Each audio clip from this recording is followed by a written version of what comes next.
بسم اللہ الرحمن الرحیم۔ السلام علیکم سامعین کرام، آج کا بیان کفارے کے مسائل میں ہے۔ روزہ توڑ دینے کا کفارہ، یعنی رمضان کا روزہ قصداً توڑ دینے کا کفارہ ادا کرنے کی صورتیں یہ ہیں۔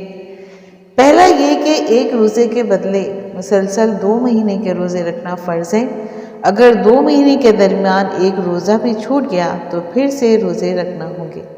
اس لیے کفارے کا روزہ ایسے وقت شروع کرنا چاہیے جب آدمی خوب تندرست ہو اور آگے کوئی ایسا دن نہ آنے والا ہو جن میں روزہ رکھنا حرام ہے، یعنی عید الفطر اور عید الاضحیٰ کے دنوں میں۔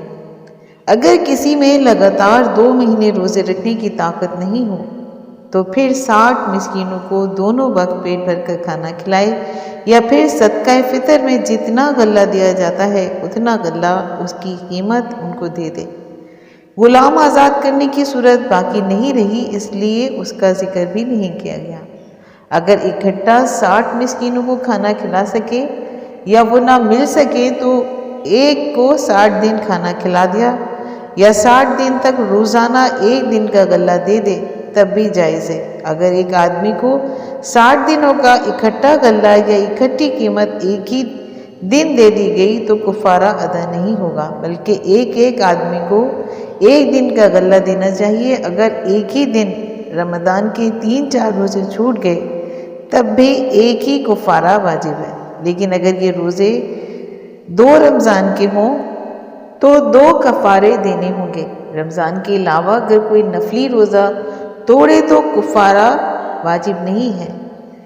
سامعین کرام، کفارے میں مکمل 2 مہینے روزے رکھنا ضروری ہے۔ روزے رکھنے کے کفارے میں 2 مہینے پے در پہ روزے چاند کی پہلی تاریخ سے شروع کرے تو 2 مہینے چاند کے حساب سے کافی ہیں، یا دونوں کے حساب سے 60 روزے رکھنا ضروری ہے۔ اگر چاند دیکھ کر کفارہ رمضان کے روزے رکھے جائیں تو 60 روزے پورے کرنا ضروری نہیں، بلکہ پورے 2 مہینے کے روزے رکھنا کافی ہے، خواہ وہ 60 سے کم ہو۔ بہتر یہ ہے کہ پہلے قضا کے روزے رکھے جائیں، اس کے بعد مسلسل کفارے کے روزے رکھے جائیں۔ اگر کوئی پہلے کفارے کے روزے رکھ لے اور اس کے بعد قضا کے روزے رکھے تب بھی جائز ہے۔ اگر کوئی کفارے کے تینوں طریقے پر قادر ہو، یعنی غلام بھی آزاد کر سکتا ہے، 60 روزے بھی رکھ سکتا ہے، 60 محتاجوں کو کھانا بھی کھلا سکتا ہو، تو اس میں سے جو طریقہ اس پر شاق گزرتا ہو اسے اس کا حکم دینا چاہیے۔ اس لیے کفارے سے مقصود زجر و توبیخ اور تنبیہ ہے، اس لیے ظاہر ہے کہ آسان صورت اختیار کرنے میں اسے کوئی تنبیہ نہیں ہوگی۔ صاحب بہرال الرائق لکھتے ہیں کہ اگر بادشاہ پر کفارہ واجب ہو تو اس کو غلام کے آزاد کرنے یا 60 محتاجوں کو کھانا کھلانے کا حکم نہ دینا چاہیے، کیونکہ یہ چیزیں اس کے نزدیک کچھ دشوار نہیں ہیں اور ان سے اسے کچھ تنبیہ نہیں ہوگی، بلکہ 60 روزے رکھنے کا حکم دینا چاہیے کہ اس پر گرا گزرے اور آئندہ پھر رمضان کے روزے کو اس طرح فاسد نہ کرے۔ ایک شرط یہ بھی ہے کہ 60 محتاجوں کو 2 وقت پیٹ بھر کر کھانا واجب ہے، اور اسی طرح چاہے تو انہیں ایک ہی دن میں 2 وقت یعنی صبح شام کھلا دے، یا 2 دن صبح کے وقت یا 2 دن شام کے وقت، یا عشاء اور سحر کے وقت کھلا دے، مگر شرط یہ ہے کہ جن محتاجوں کو کھانا کھلایا جائے دوسرے دن بھی انہی محتاجوں کو کھانا کھلانا ہوگا۔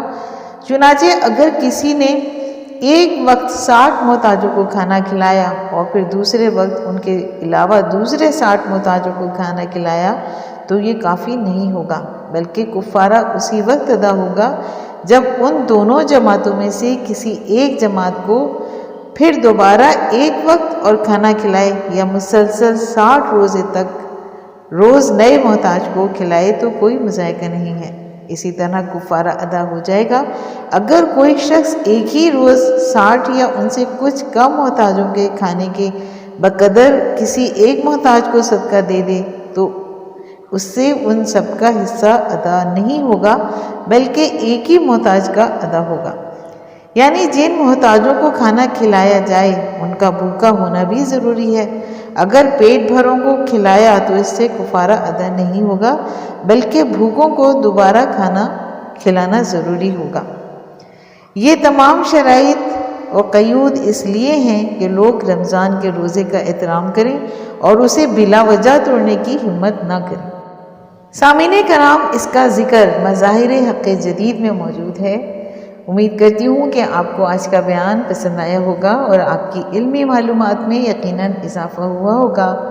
اگر آپ کو آج کا بیان پسند آیا ہے تو آپ اپنے چینل فضائل اسلام کو لائک اور سبسکرائب کیجیے اور ساتھ لگے بیل آئیکن کو پریس کیجیے تاکہ آئندہ آنے والی نئی ویڈیو کفارے کی کل قیمت کے بارے میں اس کا نوٹیفیکیشن آپ کو سب سے پہلے ملے۔ شکریہ۔